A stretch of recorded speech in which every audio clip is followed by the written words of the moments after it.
자, 오늘 이 겟세마네 동산은 주님이 평소에 즐겨 찾으셨던 장소죠. 기도하기 위해서 자주 다니신 곳이 겟세마네 동산입니다.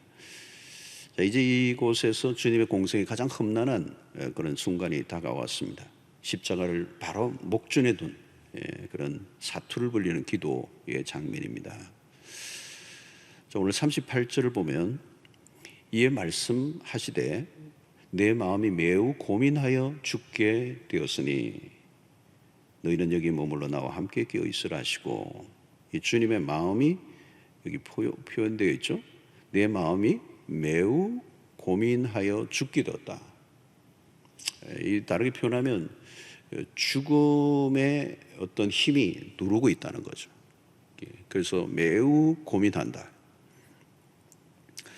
39절에도 보면 조금 나아가사 얼굴을 땅에 대시고 엎드려 기도하여 이르시되 내 아버지여 만일 할만하시거든 이 잔을 내게서 지나가게 하옵소서.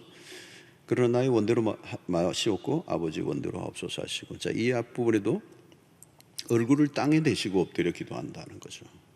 자, 이것도 기도의 독특한 모습인데요. 일반적으로 손을 들고 이렇게 기도하는 그런 그 당시에 어떤 기도의 문화가 있었는데, 예수님은 얼굴을 땅에 대시고 엎드려 절박한 상태를 표현하고 있습니다. 자, 22장 누가복음 22장 44절을 보면 예수께서 힘쓰고 애써 더욱 간절히 기도하시니 땀이 땅에 떨어지는 핏방울 같이 되더라. 어떤 의학자들은 이것을 실제적으로 땀방울에서 핏방울이 나올 수도 있다고 얘기해요. 그러니까 얼마나 간절하게, 여기 보니까 힘쓰고 애써 더욱 간절히 기도하신다. 진액을 쥐어 짜는 그런 기도였다는 겁니다. 자, 이런 기도가 예수님이 처한 환경이 어떤 환경인지 우리는 잘 감지하기 어렵죠. 자, 히브리서에서도 이런 표현을 씁니다. 5장 7절에 보니까 그는 육체에 계실 때 자기를 죽음에서 능히 구원하실 이에게 심한 통곡과 눈물로 간구와 소원을 올렸고, 여기도 보니까 심한 통곡이라는 거죠. 예수님이 통곡을 하셨다는 거예요. 그리고 눈물로 간구했다는 거예요. 자, 이 주님의 기도의 겟세마네 기도에서는 고민, 그죠? 간절함, 그리고 통곡, 눈물, 피땀과 같은 이런 표현들은 주님의 내적인 상태를 지금 보여주는 거죠. 얼마나 심각하고 치열한 영적 전투가 벌어지고 있는가. 여러분, 우리가 사실 기도할 때 모습을 보면 그 사람의 마음의 상태가 잘 드러나죠. 기도할 때 보면, 그죠? 우리는 보통 때 기도하다 보면 졸기도 하고, 어떤 데는 멍 때리기도 하고, 기도 하품 반, 기도 반 이럴 때도 있죠. 주님의 기도는 지금 그런 기도가 아니에요.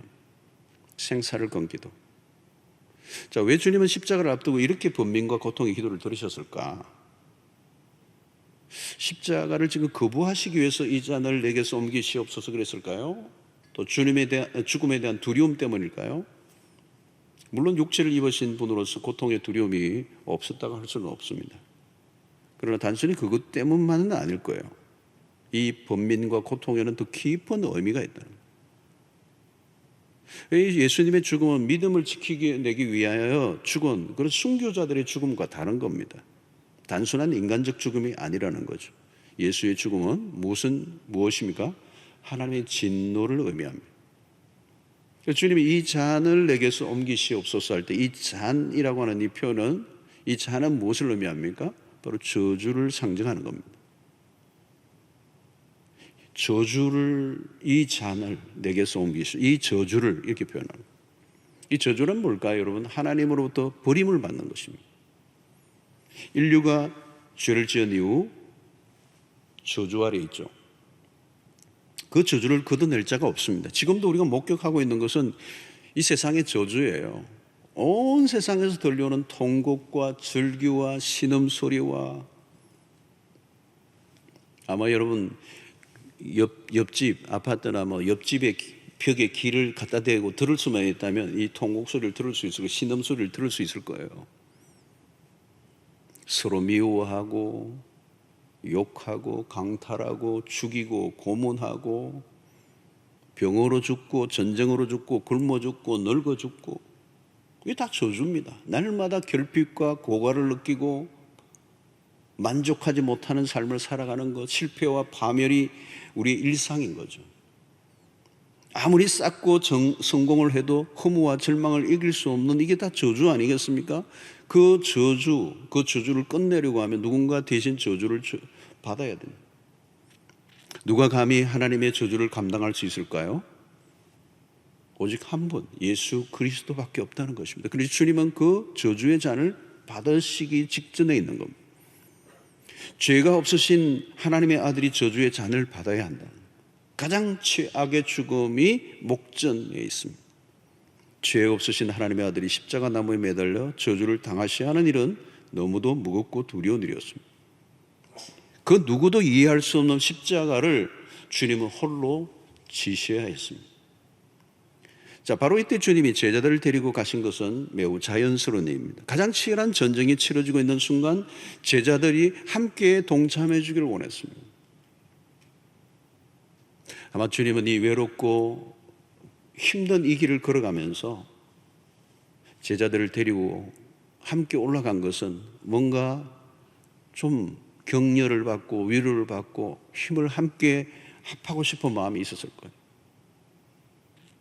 주님을 위해서 지원하는 기도를 해 주실 뿐만 아니라 제자들 자신들을 위해서도 기도가 필요한 때에 주님은 이들을 데리고 가셨어요. 38절 보니까 이에 말씀하시되 내 마음이 매우 고민하여 죽게 되었으니, 그죠? 주님이 지금 너무 힘들단 말이죠. 그래서 너희는 여기 머물러 나와 함께 깨어 좀 있어라 주라는 거예요. 간절한 부탁이죠, 여러분. 재미있는 것은 주님이 기도하시다가요, 제자들이 있는 곳으로 오셔요. 왜요? 제자들이 기도하고 있는가 봐. 보니까 기도 안 하고 자고 있는 거예요. 40절에 보니까 제자들에게 오사 그 자는 것을 보시고 베드로에게 말씀하시되 너희가 나와 함께 한 시간도 이렇게 깨어 있을 수 없더냐.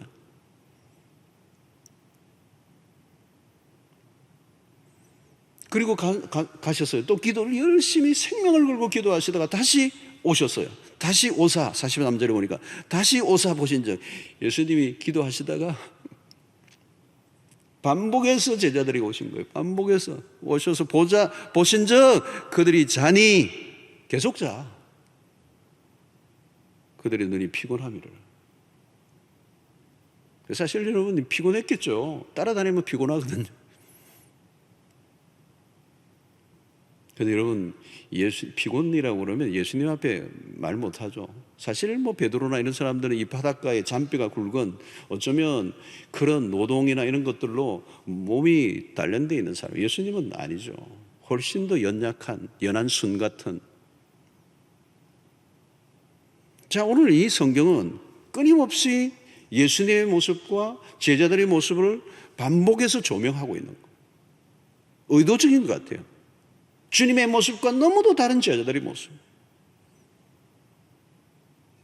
그게 도움이 전혀 안 되는 거예요. 데려갔는데 지금 깨어 기도할 때다. 깨어 기도할 때다. 한 시 동안도 깨어서 기도할 수 없더냐.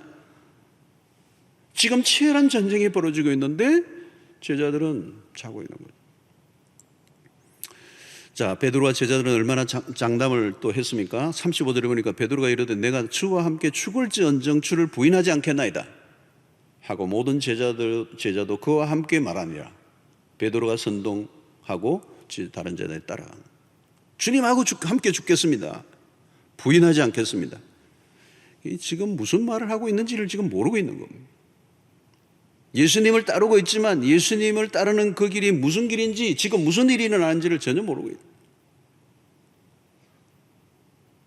주님은 제자들을 깨우러 오셨을 때 그 얼굴에는 고난의 흔적이 가득했습니다. 고뇌에 차 있는 모습입니다. 피땀이 흘리는 그 모습으로 기도하시다가 제자들이 오시는데 제자들을 계속 깨우는데 계속 자고 있는 겁니다. 앞서 주님은 경고하셨어요. 근데 그들은 그 경고를 무시했어요. 스승은 십자가를 목전에 두고 있습니다. 그 절규에 가득한 기도와는 너무도 무관한 모습은 충격적이에요. 어떻게 이럴 수가 있는가?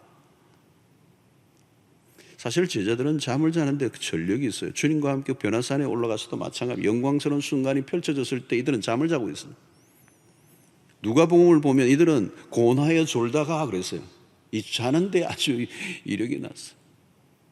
눈앞에 펼쳐진 장면을 졸다가 얼떨결에 보다가 막 베드로가 헛소리 비슷하게 하잖아요. 여기에 뭐 초막셋을 짓고 어쩌고저쩌고 그러잖아요. 주님이 그래요. 잠 깨라. 잠 깨라. 여러분, 여기서 잠을 잤다는 것 자체보다요, 더 중요한 것은 근본적인 요인입니다. 그것은 뭘까요? 이 때가 어떤 때인지 모르는 겁니다. 지금 무슨 일이 일어나고 있는지. 이것은 육체적인 문제가 아니라 영적인 문제입니다. 여기서부터 이미 제자로의 실패가 시작된 것입니다. 그리고 주님의 외로움은 더 깊어졌습니다. 이 깨어있어야 할 때 잠을 잔다는 것은 무엇을 의미합니까? 주님과는 전혀 상관없는 자기의 길을 걸어가고 있는 제자들, 이미 딴 길을 걸어가고 있는 것입니다. 주님은 이 한심한 제자들을 향하여 매우 관대한 표현을 쓰시죠. 41절에 시험에 들지 않게 깨어 기도하라. 마음에는 원이로되 육신이 약하도다 하시고.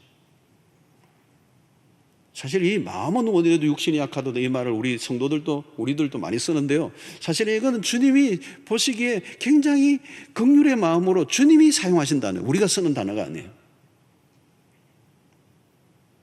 여러분, 중생한 신자라면 마음으로 원하는 것이 있습니다. 바르게 살고 싶고 말씀대로 살고 싶은 마음이 없는 사람은 없습니다. 바울은 로마서 7장에서 고백하기를 원하는 바 선은 행치 않고 원치 않는 바 악을 행한다라고 하는 이 갈등을 표현하고 있는 것이죠. 사람들은 마음으로 원하는 수준에만 머물러 있는, 나는 그렇게 살고 싶지 않아요, 그러나 할 수 없었습니다, 뭐 이런 말을 많이 하죠. 육신에 끌려 마음에 원하는 대로 살 수밖에 없었다는 고백을 들을 때가 있습니다. 여러분, 마음에 원하는 바 소원을 가졌으면 그것이 그대로 살아갈 수 있는, 의지를 꺾고 내 몸을 꺾고 육신의 모든 충동을 꺾고 내 마음이 원하는 대로 따라오게 만드는 삶을 살아야 그게 영의 사람. 제자들은 왜 주님과 함께 기도에 동참하지 못했을까요? 무지하며 예수님이 누구이신지, 예수님이 무슨 일을 하고 계시는지, 지금 어떤 일이 일어나고 있는지. 여러분, 우리가 이 분별력을 잃어버리면 언제든지 누구라도 예수를 부인할 수 있고요, 예수를 떠날 수 있고요, 십자가의 대적자가 될 수가 있어요. 사랑하는 성도 여러분, 오늘 지금 우리에게 무슨 일이 일어나는지, 그리스도의 십자가를 따르는 길이 어떤 것인지 주님의 마음으로 이 세상을 바라볼 수 있는 은혜가 있기를 바랍니다. 자, 주님은 겟세마네 동산의 기도의 몸을 보이셨죠. 영적인 전투로서의 기도입니다. 이 공생의 출발에서부터 사단은 맹공을 쏟아붓잖아요. 주님은 제자들에게 시험에 들지 않게 깨어 기도하라고 말씀하신 것도 사단이 넘어뜨리려고 하는 이 공격을 주님은 이미 보셨기 때문에. 그래서 41절에 다시 보면 시험에 들지 않게 깨어 기도하라. 깨어 기도하지 않으면 시험에 들 수밖에 없음을 얘기하는 거잖아요. 깨어 기도하라는 이 말씀은 한두 번이 아니고 지속적으로 깨어있는 상태에 있으라는 거죠. 깨어있는 상태로 기도하라는 거예요. 그것은 한순간이라 지속적으로 keep watching and praying. 영적인 경계심은 일시적이 아니라 계속적이어야 된다는 거예요. 왜? 영적인 전쟁에 사탄은 끊임없이 기회를 노리고 있기 때문에. 기도하지 않으면 시험에 들게 있습니다. 기도가 힘들지만 기도에 힘을 써야 하는 이유는 기도하지 않으면 시험에 들게 되고, 시험에 들면 치러야 할 대가가 너무도 크기 때문에. 그래서 베드로전서 5장 8절에 이렇게 얘기하잖아요. 근신하라, 깨어라. 너희 대적 마귀가 우는 사자같이 두루다니며 삼킬 자를 찾나니. 여러분, 이게 누가 한 얘기입니까? 이 구절이 베드로가예요. 베드로가 먼 훗날 서신을 서면서 이 베드로전서를 받는 성도들을 향하여 여러분들 근신하십시오, 깨어 있으십시오. 너희 대적 마귀가 우는 사자같이 두루다니며 삼킬 찾습니다. 이 말은 베드로 자신의 과거의 뼈아픈 경험이 묻어 있는 거죠. 깨어 기도하지 않고 근신하지 않았다가 마귀에게 공격을 받아서 무참하게 깨어진 자신의 과거의 경험을 기억하면서 여러분들은 제발 그렇게 되지 않게 되기를 원합니다. 여러분, 시험에 들지 않게 깨어 기도하십시오. 내가 깨어 기도하지 않다가 시험에 들어서 예수님을 부인하고 끔찍한 실패를 했습니다. 여러분, 제발 깨어 있으십시오.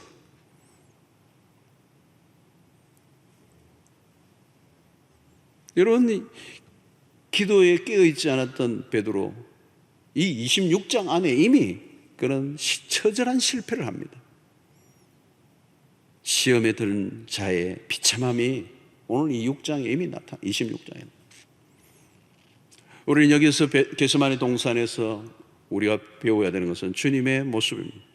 오늘 39절을 다시 보면 조금 나아가서 얼굴을 땅에 대시고 엎드려 기도하여 이르시되 내 아버지여 만일 할만하시거든 이 잔을 내게서 지나가게 하옵소서. 그러나 나의 원대로 마시옵고 아버지의 원대로 하옵소서 하시고, 이게 예수님의 위대한 기도죠. 나의 원대로 마시옵고 아버지의 원대로 하옵소서. 기도의 정상입니다. 예수님의 기도의 초점은 오직 하나요, 아버지의 뜻입니다. 주님의 공생의 전체를 통하여 우리에게 보여주신 모범은 아버지의 뜻을 이루는 것. 요한복음 17장 4절의 말씀이죠. 아버지께서 내게 하라고 주신 일을 내가 이루어 아버지를 이 세상에서 영화롭게 하였사오니. 주님은 아버지가 나에게 하라고 하신 그 일을 이루기 위해서, 그것이 뭘까요? 바로 십자가였습니다. 제자들에게도 끊임없이 십자가의 죽음을 예고하셔서 나는 그 길로 간다. 그럼에도 불구하고 주님은 이 순간에 기도하시는 이유가 뭘까요? 이 십자가야말로 주님 아버지로부터 버림을 받는 이 순간은 두려운 일입니다. 그 앞에서 멈칫하신 거죠. 십자가의 그 죽음 앞에 멈칫하시면서 겟세마네 동산에서 기도하시며 하나님의 뜻에 순복하기 위한 기도를 지금 몸부림을 치며 하고 있는 것입니다. 하나님, 나의 뜻보다 나의 원대로 마시옵고 아버지의 원대로 되기를 원하나이다. 여러분, 우리는 이 주님의 기도를 본받아야 할 것입니다. 우리는 이런 기도를 드릴 때가 많아요. 아버지여, 가능하면 당신의 원대로 마시옵고 나의 원대로 하옵소서. 노골적으로 그렇게는 하지 않지만 우리의 마음의 깊은 곳에는 끊임없이 아버지의 뜻보다 나의 뜻을 이루려고 하는, 예수님은 주기도문을 가르칠 때도 하늘의 뜻이 땅에서도 이루어지다. 여러분, 한 뜻이 하늘에서 이룬 것까지 땅에서도 이루어지더라고 하는 이 기도가 얼마나 비장한 기도인지 알 수가 없습니다. 하늘의 뜻이 땅에서 이루어집니다. 자, 그런데 여러분, 베드로를 보십시오. 기도를 끝내고 겟세마네 동산에 기도를 끝내고 내려갈 때 기다리고 있던 무리들이 베드로에게, 이 무리들이 찾아올 때 베드로가 칼을 빼들고 휘둘릅니다. 주님은 베드로에게 칼을 거두라고 말씀하십니다. 베드로는 육신의 힘이 넘쳐요. 그는 자신의 힘으로 주님의 뜻을 이루려고 했습니다. 착각이죠. 자신은 주님을 위한 것이라고 했겠지만 도리어 반대였습니다. 이게 우리가 자주 실수하는 부분이에요. 자신의 뜻을 하나님의 뜻이라고 우기는 것. 왜 이 세상이 이렇게 혼란스럽죠? 모두가 자신이 하나님의 뜻을 따른다고 여기고 소리를 치고 있기 때문에. 여러분, 신자들은 심지어 하나님의 말씀까지 끌고 와서 자신의 뜻을 강화합니다. 자신이 하나님의 뜻을 따른다고 하지만 자신의 욕망이 투여되어 있다는 사실을 모른 채 마치 자기 자신이 하나님의 뜻을 따르고 있는지 여러분이 자신을 계속 확인해 봐요. 묻고 또 물어봐야 돼. 철저히 이것이 하나님의 뜻이라고 하는 미명하에 나의 뜻을 성취하려고 하는 것은 아닌지 계속 물어봐야 돼.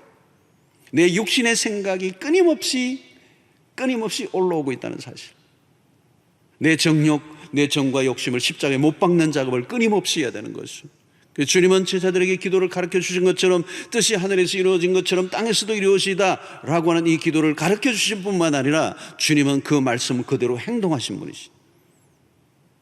나의 원대로 마시옵고 아버지의 원대로 하옵소서. 여러분, 이게 나의 원대로 마시옵고 이게 겟세마네 동산의 기도의 모델입니다. 우리의 기도의 모델이에요. 포기의 기도입니다. 포기의 기도, 포기. 우리는 나의 원과 하나님의 원 사이에 끼어 있습니다. 이게 갈등이 있죠. 우리 안에 싸움이 벌어집니다. 우리는 내가 원하는 것을 이루어내려고 수단과 방법을 가리지 않는 시대를 살고 있습니다. 세상은 당신의 소원하는 것을 이루어내는 일을 위해서라면 무엇이든지 하라고 부추깁니다. 여러분, 우리가 무엇인가를 욕망하면 다른 게 안 보여요. 그러니까 내가 욕망하는 어떤 게 있으면 그게 계속 내 안에 그걸 그리스도의 십자가로 못 박지 않으면 그 욕망은 계속 내 안에서 움크리고 있고 그게 자라가고 있고 그것이 디자이어로 나타나는 거예요. 갈라디아서 5장 17절을 보면 육체의 소욕은 성령을 거스르고 성령은 육체를 거스르나니 이 둘이 서로 대적함으로 너희가 원하는 것을 하지 못하게 하려 함이니라. 육체의 소욕을 꺾지 않으면 우리의 기도는 정욕적이게 된다는 거예요. 여러분, 이 정욕이라는 게 쉽게 사라지지 않아요. 우리 욕망이라는 게 쉽게 사라지지 않아요. 언제나 하나님의 뜻과 대치한다는 거죠. 여러분, 오늘 이 싸움에서 우리가 치면 하나님의 원하심이 아니라 나의 원함으로 가려고 하는, 그러면 십자가로부터 멀어지는 것입니다. 십자가는 포기의 절정입니다. 순종의 삶으로 들어가면 수많은 포기가 있어요. 여러분, 창세기부터 쭉 성경을 보면요, 이 믿음의 길을 걸어간다는 것은 사실은 포기입니다. 아브라함이 자기의 본토 친척 아비 집을 떠나는 그게 뭐 포기예요. 믿음이라고 하는 삶을 선택하는 순간 우리는 포기를 결정해야 될 것들이 많다는 거예요. 신앙생활을 제대로 하려고 하면 포기하는 것이 우리의 일상이어야 돼. 십자가의 길은 포기가 주 과목입니다. 내가 원하는 수많은 것들을 포기해야 합니다. 내가 주장할 수 있는 권리를 포기해야 합니다. 주님은 당신이 사실 수 있는 권리를, 하나님의 아들로서의 권리를 다 내려놓으신 것이죠. 포기한 것입니다. 기브업한 것입니다. 우리는 주님의 길을 따르려고 하면 우리 자신의 계획이 수정되기도 하고 내가 가고자 하는 길과 전혀 다른 방향으로 하나님이 이끄실 때도 우리는 그것을 받아들여야 되는 거죠. 우리는 포기를 통하여 십자가를 만나게 됩니다. 순종은 기도의 힘에서 나옵니다. 나의 원대로 마시옵고 땀이 핏방울이 되듯이 주님은 기도하셨어요. 순종을 위한 무서운 기도죠. 사랑하는 성도 여러분, 순종은 생각처럼 간단하지 않습니다. 주님은 겟세마네 동산에서 이미 죽음을 경험하신 거예요. 아브라함이 이삭을 모리아에 바치는 과정에서 아브라함은 이미 죽음을 통과해요. 아들을, 백세에 낳은 아들을 모리아에 바치기 전에 이미 아버지는 죽는 거예요. 순종은 죽기까지 하는 것이죠. 그래서 빌립보서 2장 8절에 보니까 사람의 모양으로 나타나서 자기를 낮추시고 어떻게 해요? 죽기까지 복종하셨으니, 죽기까지 복종하셨으니 곧 십자가에 죽으십니다. 엄청난 얘기죠, 여러분. 순종은 어디까지 가야 합니까? 죽기까지. 죽음을 내어놓으면서. 여러분, 인류 최초의 범죄 위에 우리 안에는 불순종의 영이 흐르고 있습니다. 에베소서 2장 2절에 보니까 그때는 너희는 그 가운데서 행하여 이 세상 풍조를 따르고 공중의 권세 잡은 자를 따랐으니 곧 지금 불순종의 아들들 가운데서 역사하는 영이라. 오늘 세상이 뭐예요, 여러분? 특징이 불순종의 아들들. 불순종의 아들들이에요, 여러분. 이 세상은 모두가 불순종의 아들들. 사단은 누구예요? 그 불순종의 아들들 가운데 역사하는요, 그 영은 끊임없이 불순종의 아들들에게 불순종을 부추기는, 하나님의 뜻과 전혀 반대되는 방향으로 가도록 몰아가는. 여러분, 우리도 과거의 모습이 그런 모습이에요. 불순종의 아들들이어서 뼛속 깊이까지 불순종이 배어져 있는. 우리 아이들도 보면 예스보다 노를 더 잘해요. 애들 보면 요만한데 한 2살인가 3살인데 아니 이러더라고요. 이야, 아주 뭐 분명하게 아니 하는데, 야, 얘도 불순종이. 여러분, 사춘기는 불순종의 절정이죠. 근데 여러분, 어찌 사춘기만으로 끝나겠습니까? 인생 전체가 사춘기적인 삶을 살아가는 사람들이 얼마나 많습니까?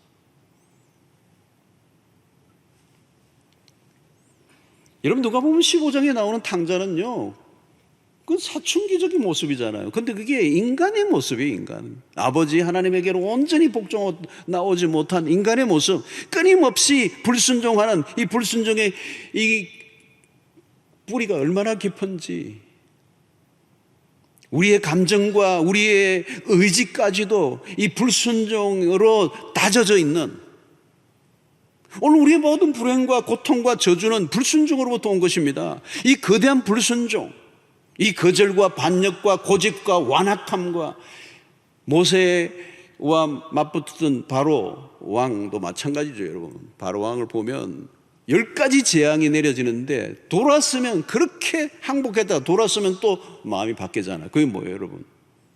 그 인간의 완악함과 불순종을 보여주는 겁니다. 나중에 자기들이 장자들이 다 죽고 나야 비로소 무릎을 꿇는.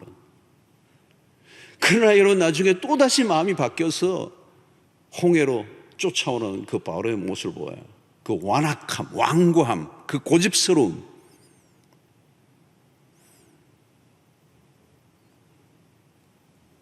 여러분, 오늘 이 기도의 모습을 통하여 아버지의 뜻에 온전히 순종하는 아들의 모습을 우리에게 보여줍니다.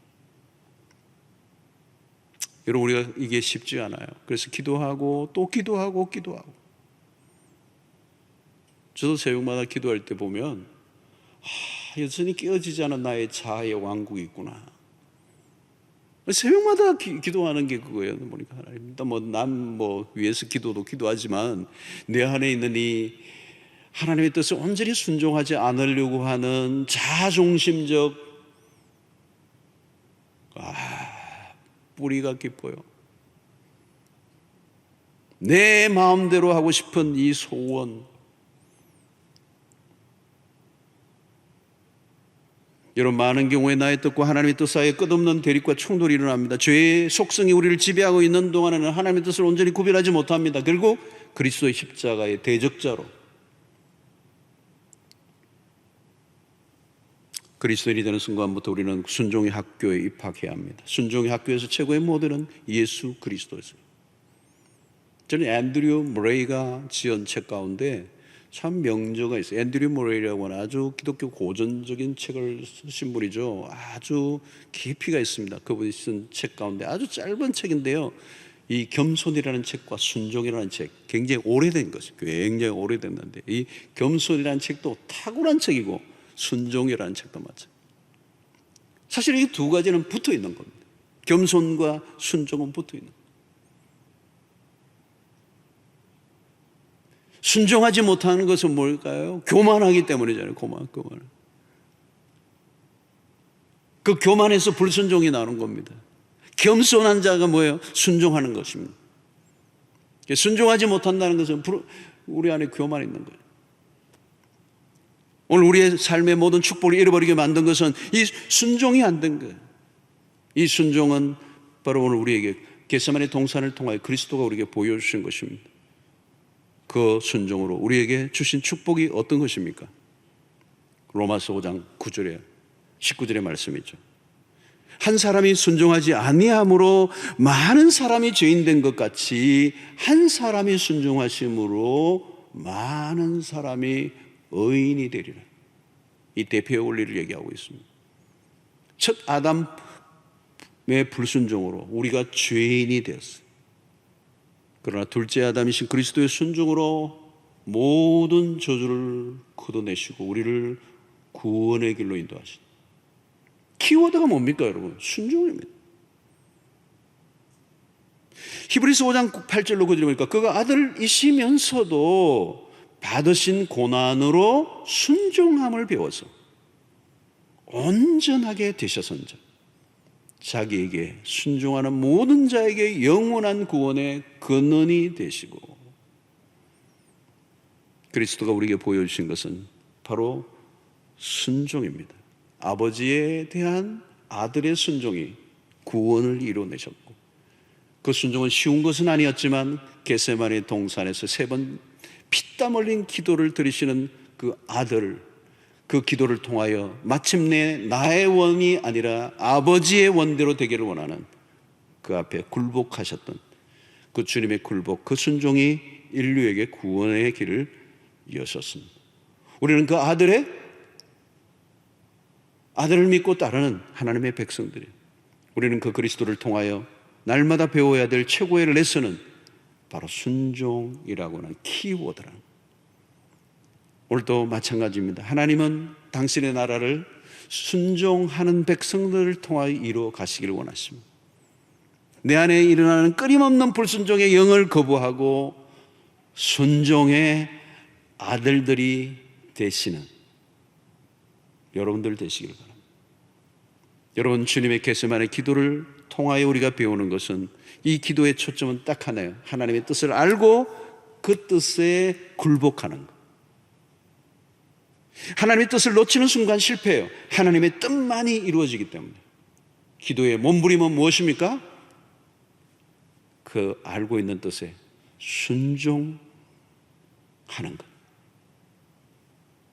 자아를 죽이고 나의 원함을 끊임없이 죽여내는, 매일매일. 그래서 갈라디아서 2장 20절의 말씀이 그렇게 중요합니다. 내가 그리스도와 함께 십자가에 못 박혔나니 이제는 내가 사는 것이 아니요 내 안에 그리스도께서 사시는 것이니.